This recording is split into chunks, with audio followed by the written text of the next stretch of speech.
नमस्कार, मैं हूं सौरभ और आप देख रहे हैं आज की बाजार। दोस्तों, आज शनिवार है और शेयर मार्केट में शांति है, लेकिन एक स्मार्ट इन्वेस्टर वही है जो बाजार बंद होने पर अपनी रिसर्च खुली रखे।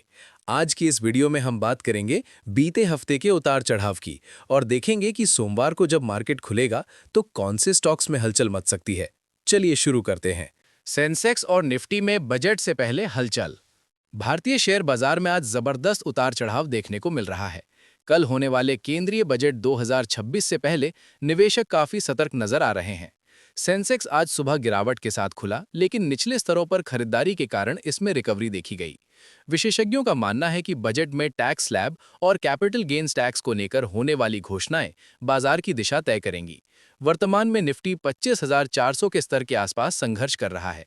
ट्रेडर्स को सलाह दी जा रही है कि वे बड़ी पोजीशन लेने से बचें। टाटा मोटर्स के तिमाही नतीजों का असर। टाटा मोटर्स ने अपने तीसरी तिमाही यानी कि Q3 के नतीजे घोषित किए हैं, जिसमें कंपनी के शुद्ध लाभ में 48% की भारी गिरावट दर्ज की गई है। लेबर कोड और ऑपरेशंस लागत बढ़ने के कारण मुनाफे पर असर पड़ा है। हालांकि कंपनी का कमर्शियल व्हीकल सेगमेंट अभी भी मजबूत प्रदर्शन कर रहा है। राजस्व में 16% की वृद्धि निवेशकों के लिए एक सकारात्मक संकेत है। बाजार विश्लेषकों का मानना है कि आने वाले समय में टाटा मोटर्स के शेयरों में सुधार देखने को मिल सकता है, बशर्ते ग्लोबल डिमांड स्थिर रहे। पेटीएम की शानदार वापसी। डिजिटल भुगतान दिग्गज पेटीएम की पेरेंट कंपनी 197 कम्युनिकेशंस ने इस तिमाही में 225 करोड़ रुपए का शुद्ध लाभ दर्ज कर सबको चौंका दिया है। पिछले साल इसी तिमाही में कंपनी को भारी घाटा हुआ था। राजस्व में 20% की वार्षिक वृद्धि और बेहतर परिचालन दक्षता ने कंपनी को मुनाफे की राह पर ला खड़ा किया है। इस खबर के बाद पेटीएम के शेयरों में करीब 5% की तेजी देखी गई है। निवेशक अब कंपनी के फिनटेक विस्तार और नए ऋण उत्पादों पर नजर गड़ाए हुए हैं। आईटीसी के नतीजे उम्मीद से कम। दिग्गज एफएमसीजी कंपनी आईटीसी लिमिटेड ने अपनी तीसरी तिमाही के परिणामों में 4,931 करोड़ रुपए का शुद्ध लाभ दिखाया है, जो बाजार के अनुमानों से थोड़ा कम है। नए श्रम नियमों के प्रावधानों के लिए एक मुश्त खर्च के कारण मुनाफे में ये सुस्ती देखी गई है। सिगरेट और होटल व्यवसाय में स्थिरता बनी हुई है, लेकिन एग्री बिजनेस में उतार चढ़ाव जारी है। ब्रोकरेज हाउस अभी भी इस शेयर पर लंबी अवधि के लिए सकारात्मक बने हुए हैं। स्विगी के घाटे में बढ़ोतरी। फूड डिलीवरी प्लेटफॉर्म स्विगी के लिए ये तिमाही चुनौतीपूर्ण रही है। कंपनी का घाटा बढ़कर 1,065 करोड़ रुपए हो गया है। हालांकि स्विगी इंस्टामार्ट के राजस्व में 74% की जोरदार वृद्धि दर्ज की गई है। क्विक कॉमर्स सेगमेंट में बढ़ती प्रतिस्पर्धा और मार्केटिंग खर्चों के कारण मुनाफे पर दबाव बना हुआ है। निवेशकों को चिंता है कि क्या स्विगी अगले वित्त वर्ष तक लाभप्रदता हासिल कर पाएगी। आज बाजार में इस शेयर में बिकवाली का दबाव देखा जा रहा है। सोने और चांदी की कीमतों में भारी गिरावट। मल्टी कमोडिटी एक्सचेंज यानी कि MCX पर आज सोने और चांदी की कीमतों में रिकॉर्ड गिरावट दर्ज की गई है। सोना 1.5 लाख रुपए प्रति 10 ग्राम के स्तर से नीचे आ गया है, जबकि चांदी 3 लाख रुपए प्रति किलो के नीचे ट्रेड कर रही है। वैश्विक बाजारों में डॉलर की मजबूती और बजट से पहले घरेलू मांग में कमी को इस गिरावट का मुख्य कारण माना जा रहा है। गहनों के खरीदारों के लिए ये एक अच्छा मौका हो सकता है, लेकिन निवेशकों के बीच अनिश्चितता का माहौल है। HAL को मिला 1800 करोड़ रुपए का बड़ा ऑर्डर। हिंदुस्तान एरोनॉटिक्स लिमिटेड यानी कि HAL ने पवन हंस लिमिटेड के साथ 10 ध्रुव NG हेलीकॉप्टरों की आपूर्ति के लिए एक महत्वपूर्ण समझौते पर हस्ताक्षर किए हैं। इस 1800 करोड़ रुपए के सौदे से कंपनी की ऑर्डर बुक और भी मजबूत हो गई है। आत्मनिर्भर भारत पहल के तहत रक्षा क्षेत्र की कंपनियों को मिल रहे सरकारी समर्थन से निवेशकों का भरोसा बढ़ा है। डिफेंस सेक्टर के शेयरों में आज HAL टॉप गेनर्स की सूची में शामिल है। अडानी ग्रुप के शेयरों में अस्थिरता। अमेरिकी नियामक SEC द्वारा अडानी समूह की कुछ कंपनियों को समन भेजने की खबर के बाद आज समूह के शेयरों में गिरावट देखी गई। अडानी एंटरप्राइजेज और अडानी पोर्ट्स के शेयरों में शुरुआती कारोबार में 2 से 3% की कमजोरी आई। हालांकि समूह ने स्पष्ट किया है कि वे नियमों का पूरी तरह पालन कर रहे हैं। बाजार की नजर अब इस मामले में आने वाले अगले अपडेट्स पर टिकी है, जो शॉर्ट टर्म में स्टॉक की चाल तय करेंगे। रिलायंस इंडस्ट्रीज में तेजी। देश की सबसे मूल्यवान कंपनी रिलायंस इंडस्ट्रीज के शेयरों में आज मजबूती देखी जा रही है। कंपनी के रिटेल और जियो सेगमेंट में बेहतर प्रदर्शन की उम्मीदों ने निवेशकों को उत्साहित किया है। साथ ही ग्रीन एनर्जी सेक्टर में कंपनी के नए निवेश प्लान्स ने लंबी अवधि के निवेशकों का ध्यान खींचा है। तकनीकी चार्ट्स पर रिलायंस का शेयर अपने प्रमुख रेजिस्टेंस लेवल को पार करने की कोशिश कर रहा है। बैंकिंग सेक्टर और बैंक निफ्टी का हाल।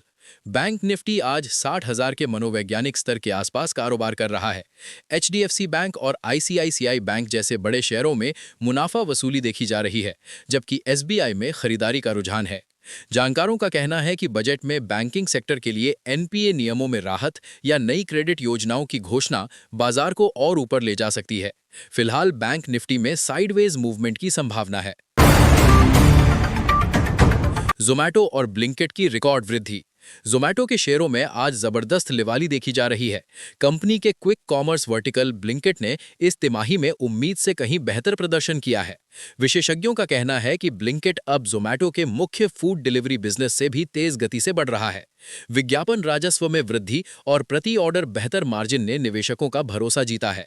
बाजार में चर्चा है कि ज़ोमैटो जल्द ही निफ्टी 50 इंडेक्स का हिस्सा बन सकता है, जिससे इसमें और भी बड़े फंड हाउस का निवेश आने की संभावना है।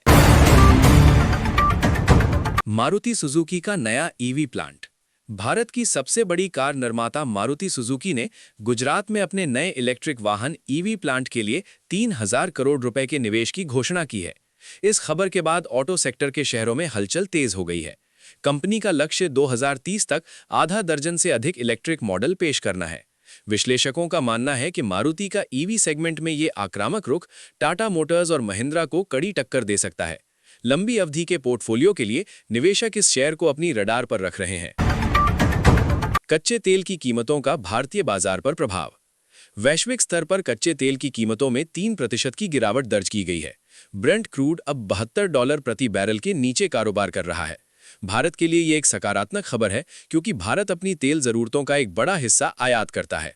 तेल की कीमतों में कमी से पेंट, टायर और एयरलाइन कंपनियों की लागत कम होगी, जिससे उनके मुनाफे में सुधार होगा। एशियन पेंट्स और इंडिगो जैसे शहरों में आज इस खबर के कारण हरियाली देखी जा रही है। इन्फोसिस और टीसीएस में विदेशी निवेश। आईटी सेक्टर के दिग्गजों इन्फोसिस और टीसीएस में आज विदेशी संस्थागत निवेशकों एफआईआई की तरफ से बड़ी ब्लॉक डील होने की खबरें हैं। अमेरिकी फेडरल रिजर्व द्वारा ब्याज दरों में कटौती के संकेतों के बाद भारतीय आईटी कंपनियों के लिए सेंटिमेंट सकारात्मक हुआ है। क्लाउड कंप्यूटिंग और जेनरेटिव एआई के क्षेत्र में बढ़ते खर्च से इन कंपनियों के अगले वित्त वर्ष के रेवेन्यू गाइडेंस में सुधार होने की उम्मीद है। तकनीकी रूप से ये दोनों शेयर अपने 52 सप्ताह के उच्च स्तर के करीब कारोबार कर रहे हैं। एलआईसी के शेयरों में सरकारी विनिवेश की चर्चा। बाजार में ये अफवाह तेज है कि सरकार आगामी बजट में एलआईसी में अपनी और हिस्सेदारी बेचने ओएफएस की घोषणा कर सकती है। हालांकि इस खबर से अल्पकालीन में शेयर की कीमत पर दबाव आ सकता है, लेकिन विशेषज्ञों का मानना है कि फ्री फ्लोट बढ़ने से इस शेयर की इंडेक्स में वेटेज बढ़ेगी। एलआईसी का हालिया तिमाही प्रदर्शन काफी मजबूत रहा है, विशेष रूप से उनके नॉन पार्टिसिपेटिंग पॉलिसी सेगमेंट में। आज शेयर में मामूली उतार चढ़ाव देखा जा रहा है। Pharma sector. सन फार्मा को एफडीए की मंजूरी। सन फार्मास्यूटिकल इंडस्ट्रीज को अमेरिकी खाद्य और औषधि प्रशासन द्वारा एक महत्वपूर्ण जेनेरिक दवा के लिए मंजूरी मिल गई है। ये दवा कैंसर के उपचार में उपयोग की जाती है। इस मंजूरी के बाद कंपनी के अमेरिकी बाजार में बड़ी बढ़त मिलने की उम्मीद है। हेल्थ केयर और फार्मा इंडेक्स आज निफ्टी के टॉप परफॉर्मिंग सेक्टर्स में से एक है। सिप्ला और डॉक्टर रेड्डीज जैसे अन्य फार्मा शेयरों में भी सकारात्मक रुझान देखा जा रहा है। वेदांता का डिविडेंड धमाका। अनिल अग्रवाल के नेतृत्व वाली कंपनी वेदांता लिमिटेड ने चालू वित्त वर्ष के लिए एक और अंतरिम लाभांश की घोषणा की है। कंपनी अपने शेयरधारकों को प्रति शेयर 20 रुपये का लाभांश देने जा रही है। हाई डिविडेंड यील्ड वाले शेयरों की तलाश कर रहे निवेशकों के लिए वेदांता हमेशा से पसंदीदा रहा है। हालांकि निवेशकों को कंपनी के कर्ज के स्तर पर भी नजर रखनी चाहिए। डिविडेंड की घोषणा के बाद आज शेयर में 2% की तेजी आई है। सरकारी बैंकों में मजबूती। बैंक ऑफ बड़ौदा और कैनरा बैंक जैसे सार्वजनिक क्षेत्र के बैंकों में आज अच्छी खरीदारी देखी जा रही है। सरकार द्वारा इन बैंकों के पुनर्पूंजीकरण के बजाय अब इनके निजीकरण और विलय पर ध्यान केंद्रित करने की रणनीति बाजार को पसंद आ रही है। इनके ग्रॉस एनपीए में लगातार आ रही कमी से इनकी बैलेंस शीट मजबूत हुई है। पीएसयू बैंक इंडेक्स आज निजी बैंकों के मुकाबले बेहतर प्रदर्शन कर रहा है। रियल्टी सेक्टर में उछाल। DLF top gainer. Real estate sector की प्रमुख कंपनी डीएलएफ के शेयरों में आज 4% की तेजी देखी गई। दिल्ली एनसीआर क्षेत्र में कंपनी के नए लग्जरी हाउसिंग प्रोजेक्ट्स की 100% प्री लॉन्च बुकिंग की खबर ने बाजार को चौंका दिया है। रियल एस्टेट की मांग अभी भी मजबूत बनी हुई है और ब्याज दरों के स्थिर रहने की संभावना से इस सेक्टर को और बढ़ावा मिल रहा है। गोदरेज प्रॉपर्टीज और ओबेरॉय रियल्टी में भी निवेशकों की रुचि बढ़ी है। रुपया बनाम डॉलर, विनिमय दर में सुधार। भारतीय रुपया आज अमेरिकी डॉलर के मुकाबले 12 पैसे मजबूत होकर 82.80 के स्तर पर पहुंच गया है। अमेरिकी डॉलर इंडेक्स में कमजोरी और भारतीय शेयर बाजार में एफआईआई की वापसी ने रुपये को सहारा दिया है। रुपये की मजबूती से उन कंपनियों को फायदा होगा जो कच्चा माल आयात करती हैं। हालांकि आईटी और टेक्सटाइल जैसी निर्यातक कंपनियों के लिए ये थोड़ा नकारात्मक हो सकता है। मुद्रा बाजार की स्थिरता निवेशकों के लिए एक अच्छा संकेत है। ज़ोमैटो की प्रतिद्वंदी स्विगी की लिस्टिंग के बाद की स्थिति। स्विगी के शेयर अपनी हालिया लिस्टिंग के बाद से ही दबाव में हैं। आज भी शेयर में 1.5% की गिरावट दिखी गई। ब्रोकरेज फर्मों की मिलीजुली राय के कारण निवेशक असमंजस में हैं। हालांकि लंबी अवधि के लिए कंपनी के पास बड़ा बाजार है, लेकिन तत्काल मुनाफे की कमी चिंता का विषय बनी हुई है। बाजार विशेषज्ञ सलाह दे रहे हैं कि निवेशक केवल लंबे समय के नजरिए से ही इसमें बने रहें। नवीकरणीय ऊर्जा और सुज़लॉन एनर्जी को एक बार फिर 200 मेगावाट का नया विंड एनर्जी प्रोजेक्ट मिला है।